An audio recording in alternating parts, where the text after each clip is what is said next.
พ่อเลี้ยงไม่ไหวที่นี่ก็หมานะ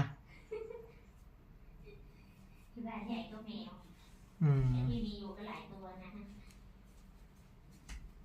พ่อลูกพ่อก็ไม่ทำหมันเหมือนหมาแมวทำหมันแพงนะเดียวเป็นพัน58.03แมวค่าสัตว์ก็แพงทำหมันเป็นพันนะตัวเมียค่ะถ้าตัวผู้ไม่แพงตัวเมียน่าจะ1,500ตัวผู้1,000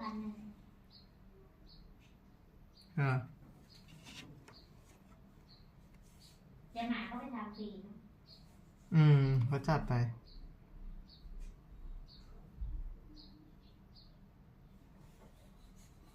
ดีก็เคลียร์ภารกิจอะไรหมดทุกอย่างแล้วไปไหนก็ไปได้สบาย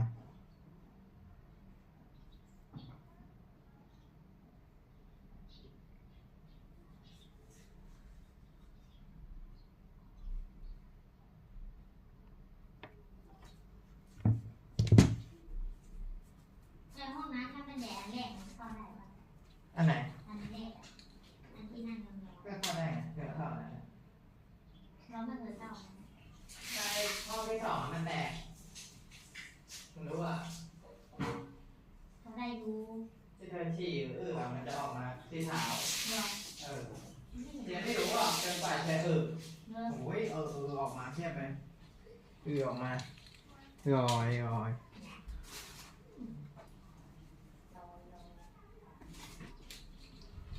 ตัวดำเหมือนกันนะ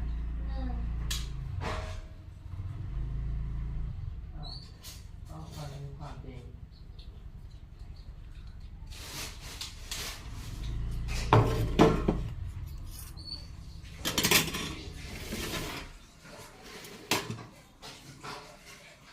draw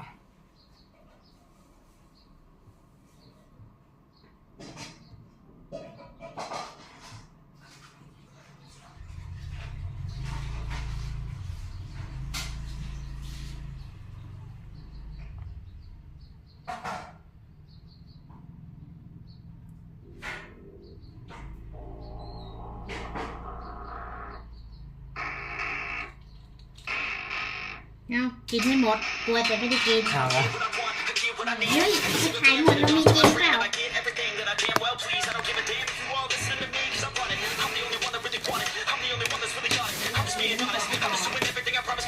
มันไม่ได้กินจริงเหรอไม่กินได้ไงนี่ก็ตัวเน่าหมดเลยกลัวเลยไม่ได้กินอันดับ1นะไอ้กลัวไม่ได้กิน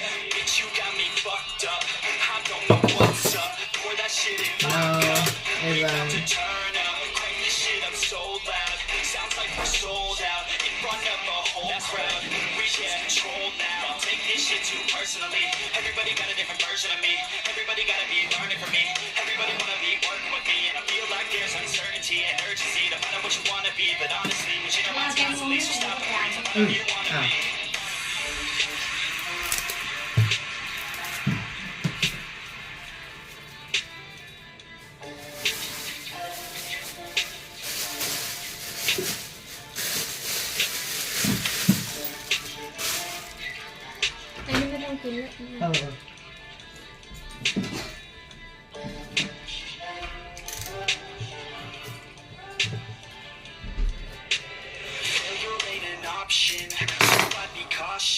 I hope that you're watching. Don't try to stop this. Look until I'm nauseous. Cause I will not quit. No, because I want this. Don't try to stop me. There ain't an option. So I be cautious. I hope that you're watching. Don't try to stop this. The 21 24ครับผม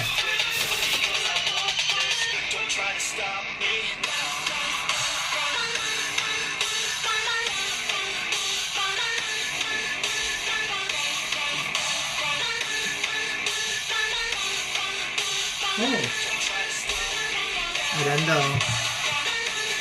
This banana can eat.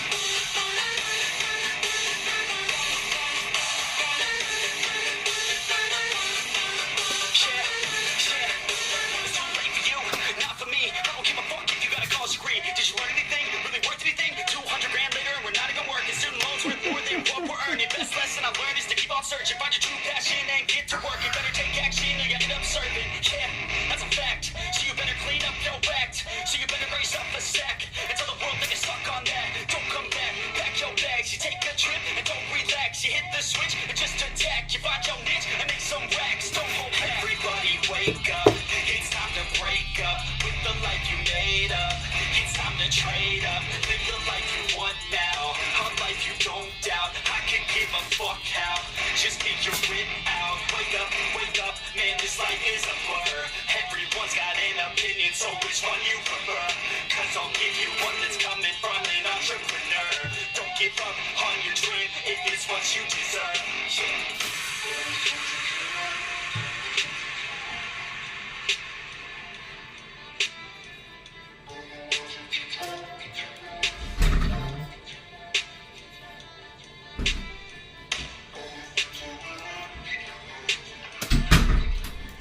พ่อยังไม่รู้ว่าแม่ออกลูก เหรอ บอกเด็กกลับไปดู Failure ain't an option, so I'd be cautious. I hope that you're watching. Don't try to stop this. Work until I'm nauseous. Cause I will not quit. No, because I want this. Don't try to stop me. Failure ain't an option, so I'd be cautious. I hope that you're watching. Don't try to stop this. Work until I'm nauseous. Cause I will not quit. No, because I want this. Don't try to stop me now. โอ้ขอบใจแตกนะจะกินอันนี้จ้ะบาร์รี่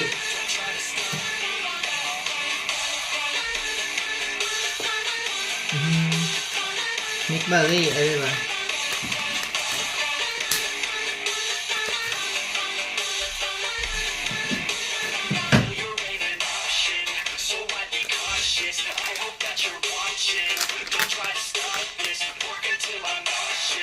Cause I will not quit, no, because I want this. Don't try to stop me now.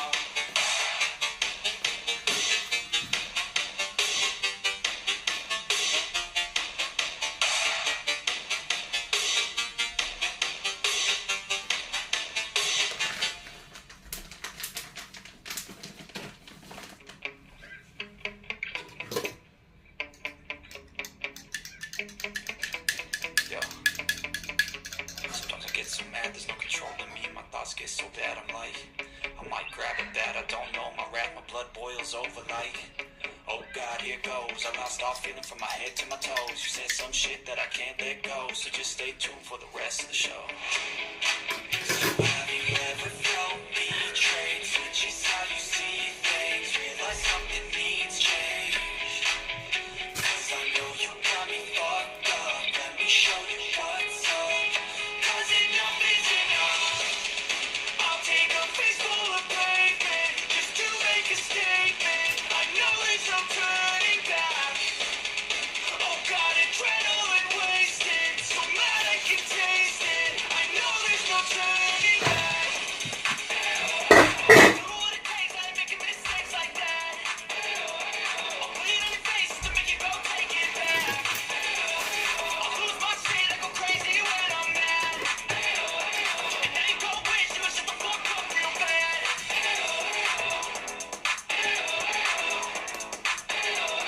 And now that I'm gone, yeah, I know there's no turning back.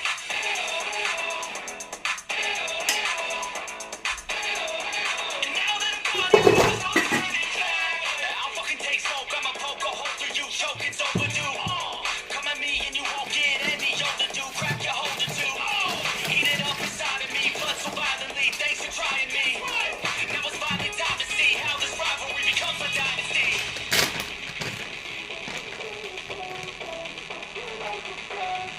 I know there's no turning back.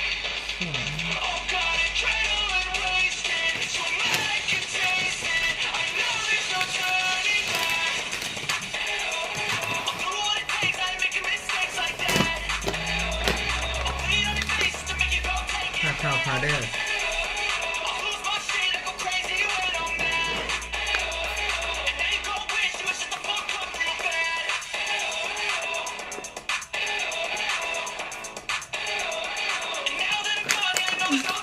ว้าว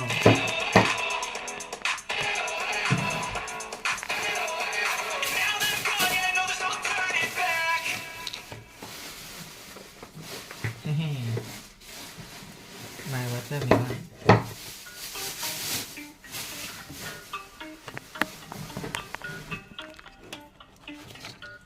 เฮ้ยภารกิจเสร็จแล้วมั้ย thank you เฮ้ยเหลือนัดกัน อ๋อ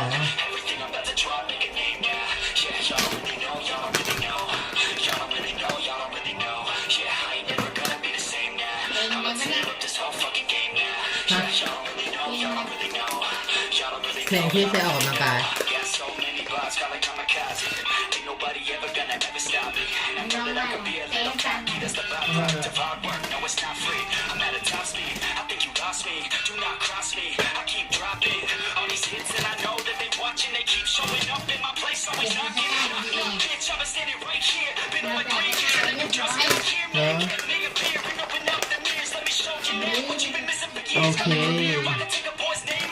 สวัสดีจ้า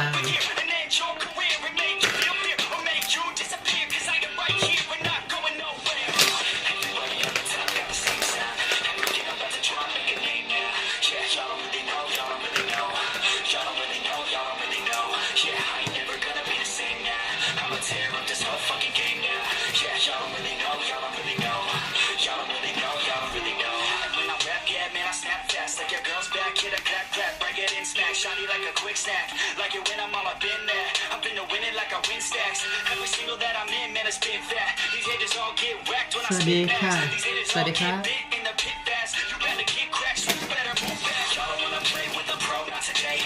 I'ma make you wish you were gone in my head. You will be my bitch, be my palm when I play. You will be my bitch, take my palm to the face. You know I be biz when I'm on fucking stage. You ain't never gonna get me to be tame. I go insane, you can't detain this beat, yo, when I came to stay. Girl, I came to play. My new This is called Nutty Pudding I put olive oil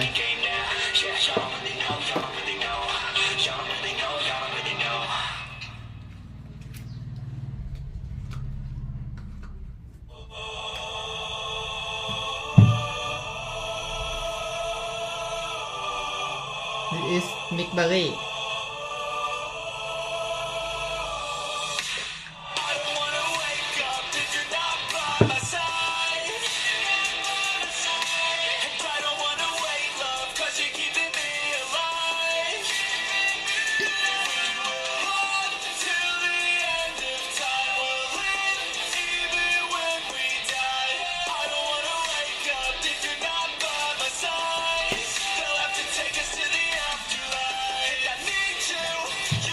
Yeah.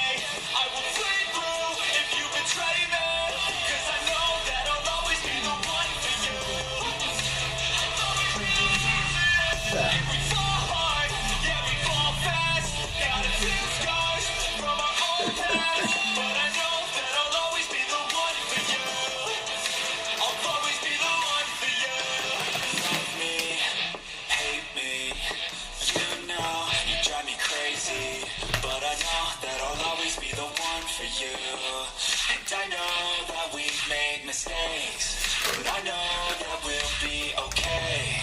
Our love, it won't fade out. Yeah. There's no doubt, we're here now. I know it never comes easy.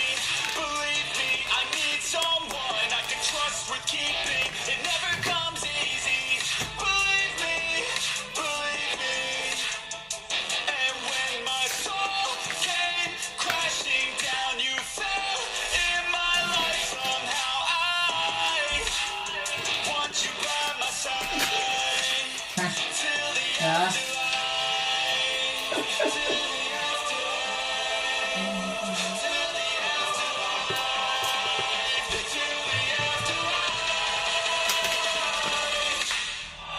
Finger road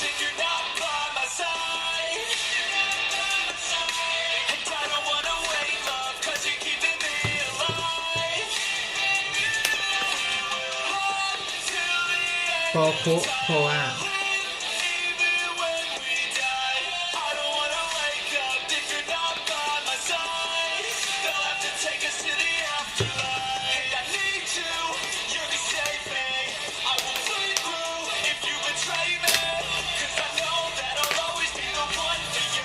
มบิก้า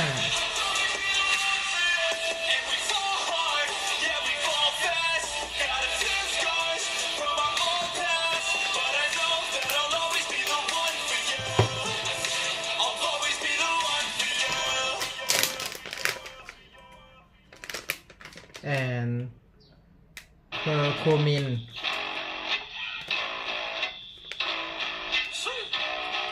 Old school effects right here. Yo. ginger sure Addicted to being savage. My life is a little graphic, like HBO making magic. I'm rapping to make that passive money coming from traffic. Doing mental gymnastics. I'm fluid and problematic. You losing if you come at me the wrong way. I've come a long way from sipping on Bombay. It's 1942 now. In this loud mouth, sipping hard in the back of a booth, sold out. I can never get enough. Success is like a drug. The money come in, but then I want more stuff. So I gotta work hard, Sure. play harder, gotta work smarter.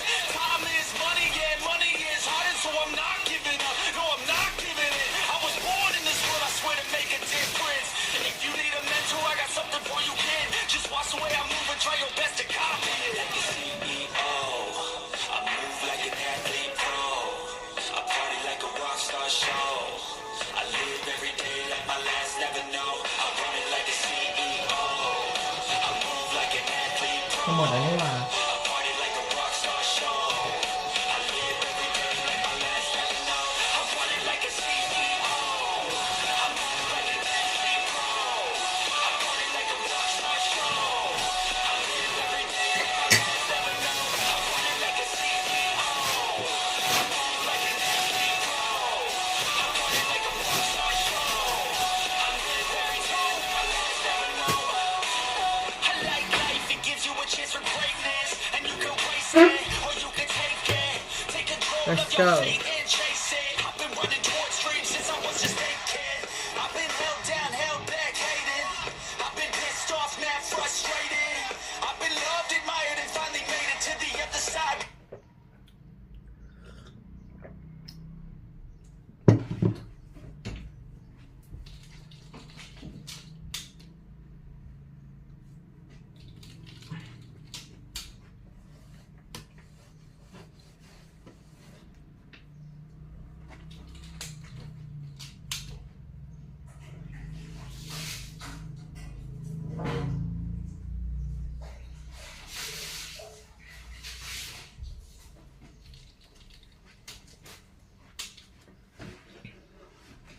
Hello 33 people 63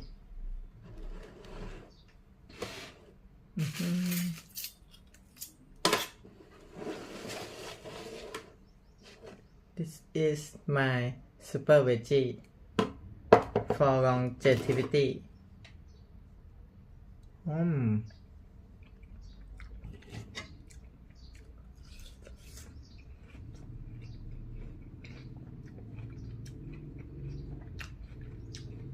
Hello health champions, today I want to talk about what really happens in the body when you're fasting. Coming right up. Hey, I'm Dr. Ekberg. I'm a holistic doctor and a former Olympic decathlete. And if you want to truly master health by understanding how the body really works, make sure you subscribe and hit that notification bell so you don't miss anything. We've been told for so long that it's so important to eat to keep your energy up. That if you don't have breakfast, you won't have any focus in school or at work. But if that was true, then anytime we try to fast, we would just get weaker and weaker. Energy would fade away until we just had nothing anytime we try to fast. But that's not how it works. So instead, how it works is the body has these amazing mechanisms of backup to provide a constant supply of energy pretty much no matter what happens, because our food supply has not always been as consistent as it is today. The first thing that happens when you eat something is that that food has to be processed. You put it in the stomach, and now it has to be digested and absorbed. It's in the bloodstream, then it gets into the cells, and some of that fuel gets used up in the moment, and some of it gets stored. So if we eat a lot of carbohydrate, then most of that in the beginning is going to be glucose. So we're going to use a lot. We're going to use as much as 40 grams per hour of glucose. And part of that is just to get rid of the glucose, and part of it is to process through it quickly so that we can store whatever we're not using in the moment. And the storage form for glucose is called glycogen. And most of that is going to end up in the muscles, and some of it is going to also be stored in the liver. For the first 12 to 16 hours after a meal, if we don't eat again, then glycogen is going to be broken down, and it's going to provide most of the glucose for the body, for the brain and the tissues. But as time goes on, the body is going to start looking for another source. It's going to start making glucose from scratch. That's called gluconeogenesis. And if we add up those two sources, the glycogen and the gluconeogenesis, how much we're using from each, then you'll see with this pink line that it's pretty constant. In the beginning, we're just kind of breaking it down, but from 6 hours on up to about 30 hours, then we're depending mostly on glucose unless we are fat adapted. So this example, the initial example, is for someone who's eaten a modern diet with high carb and frequent meals, and then this is what it's going to look like. Over time, though, the body is going to start using more fat. In the beginning, it's pretty low fat consumption, but as time goes that we're not eating, then insulin goes down, and we're going to start breaking down some of that fat. And then also we're going to start making more ketones as the glucose goes down. As glucose becomes less and less available, now is when the ketones really kick in, because that's the alternative fuel for the brain. So initially, all the tissues in the body use glucose. They use as much as they can. Firstly, just basically to get rid of the stuff, but also because it's so widely available. It's so abundant. Then in phase 2 and 3, we're relying on glycogen and gluconeogenesis. And now the body is still using mostly glucose, but it's starting to turn more into fat burning gradually. The brain, red blood cells, and a portion of the kidney called the renal medulla is still using pretty much 100% glucose. The brain, because it hasn't adapted to ketones yet, and the red blood cells in the kidney, because they don't have any mitochondria. They can't burn fat for fuel. But then as we get into the second day and beyond, now the body has shifted and it's burning almost exclusively fat. Almost 100% of the liver and muscles and the other tissues are using fat.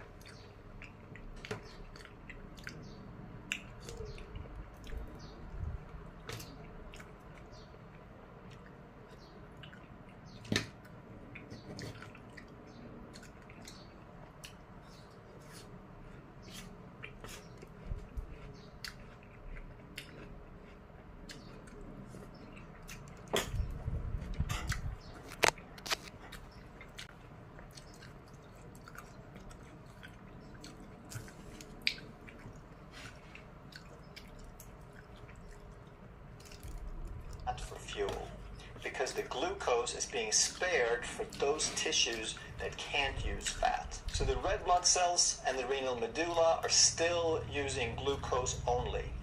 The brain, however, it is gradually starting to shift. So in the beginning of this phase, when we just get into day 2, and if you're not already fat adapted, then it still uses mostly glucose, but toward the end of it, as we get into day 3, 4, and 5, now the ketones have become dominant.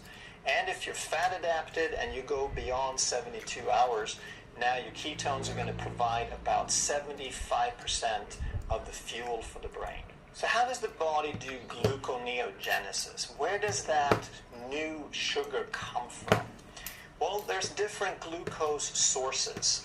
So first we have glycogen, and that's not really gluconeogenesis because it's already glucose. It's just stored in another form.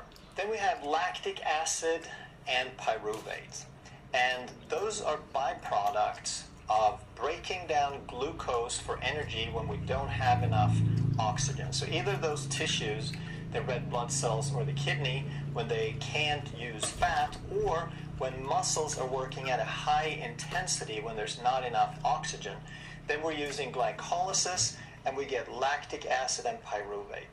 So even though this is classified as gluconeogenesis in the textbook, I don't think of it strictly as gluconeogenesis. It's not making glucose from scratch because this stuff was already glucose. It is sort of a net zero game where it's just being hauled around and converted in different tissues. When I talk about true gluconeogenesis, the way I look at it is when the body makes glucose from something that was never glucose. And now it's making it from amino acids or glycerol. Amino acids is from protein, and glycerol is the backbone of fat. It's a portion of fat. So when we're burning fat, we get some glycerol freed up, and that can be converted into glucose. And this is what a lot of people are afraid of with fasting. They hear that we're making glucose from protein, and they think, wow, now we're breaking down muscle. I don't want that to happen. Well, it's not really what's happening. It can happen a little bit, but it doesn't happen much, and there's ways to avoid it. So in the beginning, before we are fat adapted, now there is going to be between 8 hours and into 24 hours or so, then we are mostly going to break down amino acids for glucose because we're not fat adapted yet, so the glycerol is not really available.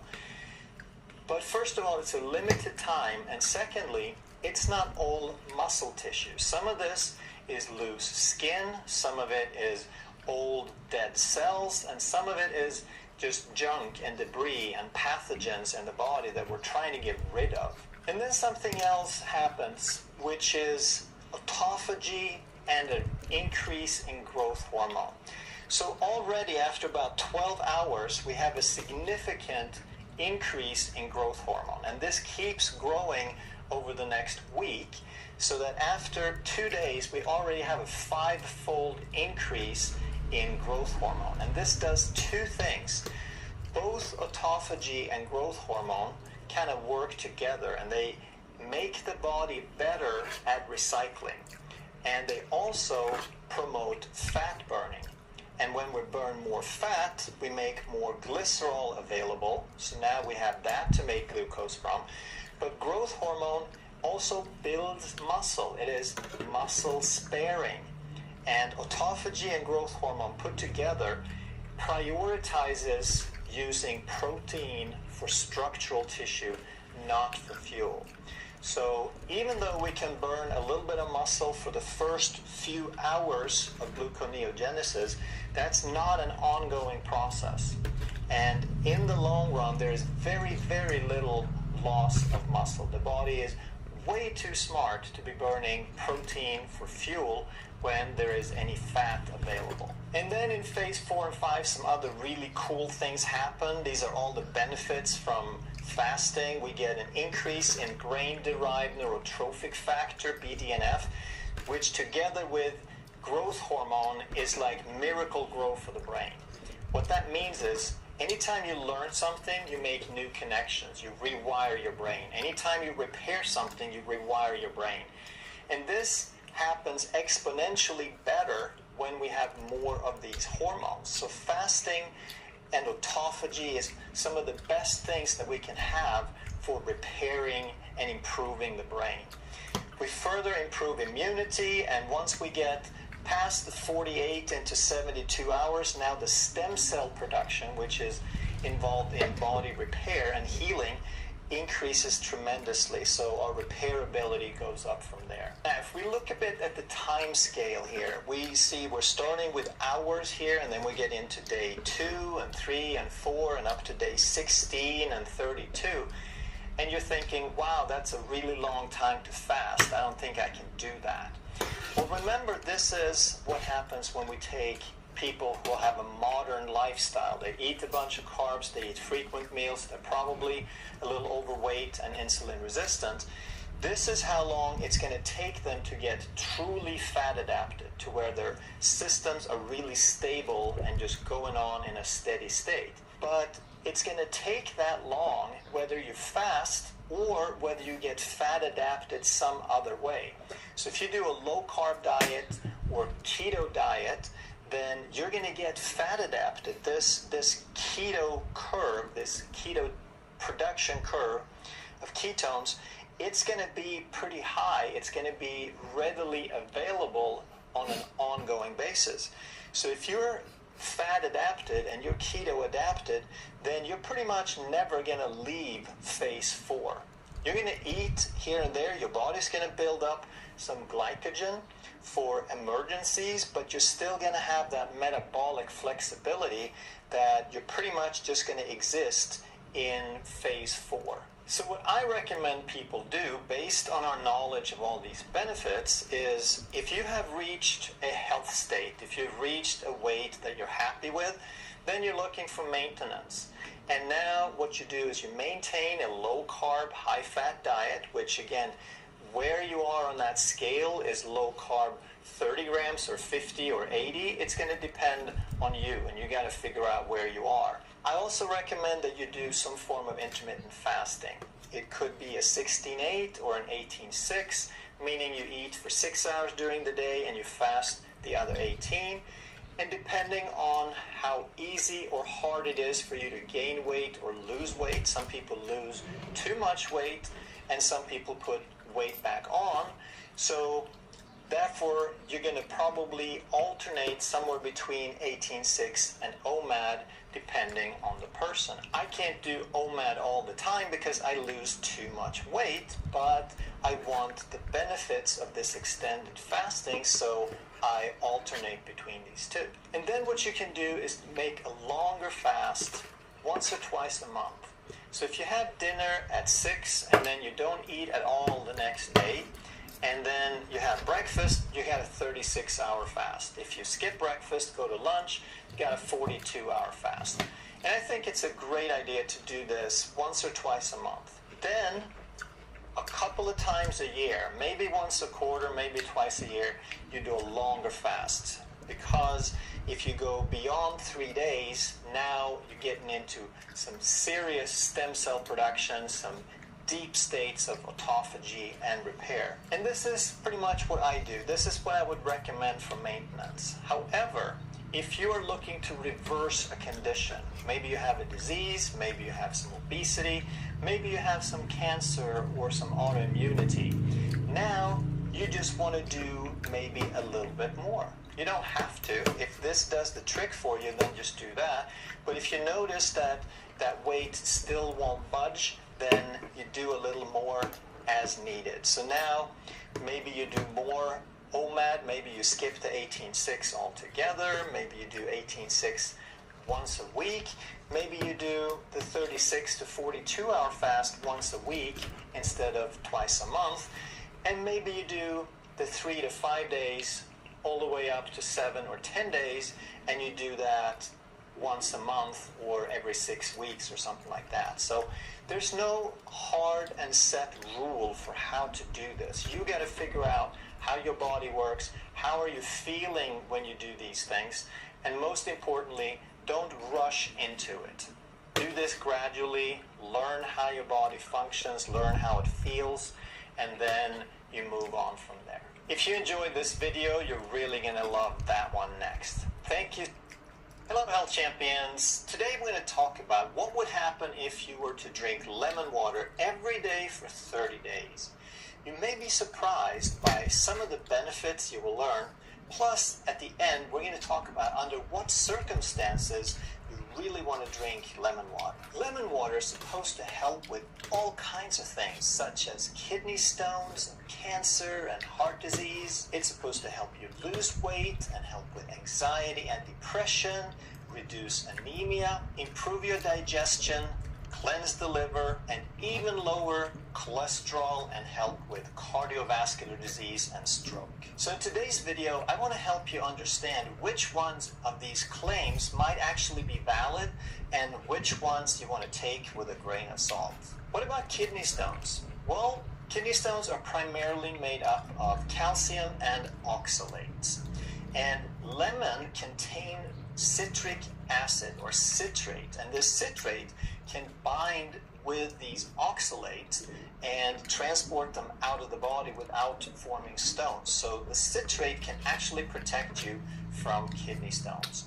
However, keep in mind that it takes quite a bit. So if you have a problem with kidney stones, it's probably a good idea to drink some lemon juice, but you would have to have about half a cup of concentrated lemon juice in order to have enough citric acid to really make a difference. But that's not all that much, so you could certainly do that. So we put a green check mark on kidney stones, but it's probably going to take a little more than squeezing a wedge of lime in there. How about reducing cancer? Can it do that? Well, there's some research that suggests that phytonutrients in lemons can actually kill certain cancer cells. But they did this in a test tube. And when they do it in a test tube, you have to ask yourself, how does this translate to the human body? What kind of dosage did they use? Can we replicate that dosage and get any kind of effect in the human body? And you also have to ask, are they really going to spend millions of dollars on research just to make some lemon farmers happy? I don't think so. I think they're doing it so that they can extract one molecule and mass produce it and sell it as a medication. So chances are that the concentrations that they use in a test tube would be vastly higher than what you can get from drinking lemon water. So here, just my opinion, I would give it a question mark, but then again, lemon water is not going to hurt you, so what's the harm? Can lemon water protect you from heart disease? Well, someone claimed that research showed that eating fruits and vegetables high in vitamin C can protect you from stroke and cardiovascular disease. And then they concluded that lemons are high in vitamin C, and then they said, therefore, lemons protect you from heart disease. So here's the problem. The research doesn't say anything about the vitamin C being the protective thing. It just says certain vegetables are good for your heart and they happen to be high in vitamin C. So we don't know if it's that or something else that helps. So we have no idea if it's actually the vitamin C in the lemon that's going to help. So they're just two totally unrelated statements that they put together and draw some conclusions. So I'm not saying that lemons are bad for your heart or that they wouldn't protect it. I'm just saying you can't make this kind of deductive reasoning. It's not valid. And there's all kinds of claims out there. They find a shred of evidence and they extrapolate on it and then make some wild claims. Here's another wonderful piece I found. It says it helps losing weight because lemon juice is high in fiber and that helps suppress feelings of hunger. And that's a little surprising. I never thought of lemon juice as a high fiber food. So why don't we go check the facts? If you drink raw lemon juice, and let's say that you take 2 tablespoons, 1 ounce, 30 grams of lemon juice, then you're going to get 0.1 grams of fiber, which is 0% of your daily recommendation. Someone else claimed that lemon water can help with anxiety and depression. And the reasoning for this was that sodium and potassium are the 2 mineral ions in the body that are responsible for signaling in the nervous system. And that's absolutely true. And you can get neurological symptoms if your levels of potassium go extremely low. So a normal level of potassium is about 3.5 to 5.2. but you really have to get down to about 3 or less before you start seeing symptoms. And this is extremely rare. Personally, I don't think I've ever seen a blood test out of hundreds and hundreds that has been under 4. So potassium deficiency to that degree is kind of rare. Then they said that lemon is rich in potassium, and therefore lemon water can help with anxiety and depression. Now, first of all, potassium deficiency would probably not even make the top 50 list of things that can cause anxiety and depression. But let's just bear with them and then go check the facts again. Now let's double the dose of lemon juice. We take 60 grams or a quarter cup of lemon juice, and that gives us 62 milligrams of potassium, which doesn't seem so bad, but that's only 1% of your recommended daily intake. So the claim that lemons are rich in potassium is incorrect, and that it would help with anxiety and depression is just extremely far-fetched. In fact, if you want to supplement some potassium, then you would have to drink 3 full cups of concentrated lemon juice to equal what you get in about 1 large avocado. I think I know which one I would prefer. And if you truly had symptoms like anxiety and depression, you were that deficient. It doesn't matter that I come from Mr. Eric Walker. It doesn't matter. No matter where I'm come from, another galaxy or in the future. It matter what you do today, what you eat, what food you eat, when you eat, time you sleep, how much you exercise. It matter much more where you come from.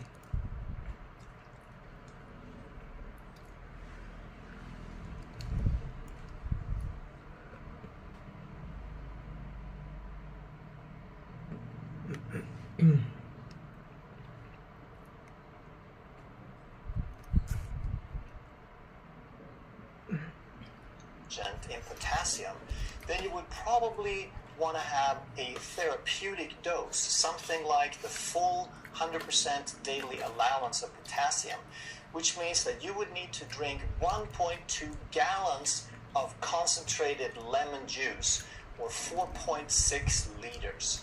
And if you were to do that, of course, you would also get 317 grams of carbohydrate and 116 grams of sugar. But bless your heart, if you were to drink over a gallon of lemon juice, then you earned yourself a little sugar. But seriously, there are actually some potential benefits. If we understand the mechanism of what some of these ingredients do, then it would actually make sense why it could reduce anemia, why it can help digestion, it can even help cleanse the liver, it might help lower or improve cholesterol, and you could even make an argument for why it could help you lose weight and help reduce some cardiovascular disease and stroke. Let's start with anemia. And citric acid, just like the name says, is an acid. That means it has a very low... You see what I eating?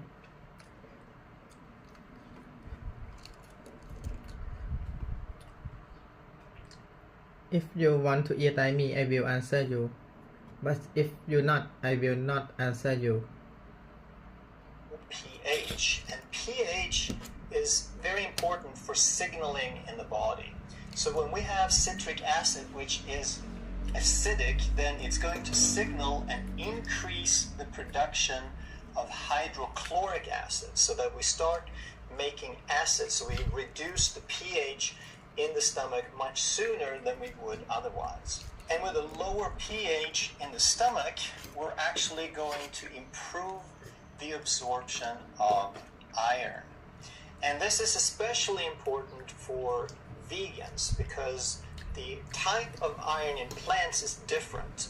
It's called non-heme iron versus the heme iron that we have in meat and animal products. And it's much easier to absorb the heme iron, whereas it's very difficult to absorb the non-heme iron without the acid. So if you're vegetarian, especially, then that can absolutely help to increase your acidity a little bit and potentially reduce your anemia. And that increased acidity can already help improve your digestion, but it can do one more thing, because this acid further stimulates and signals, and it stimulates something called CCK, which stands for cholecystokinin.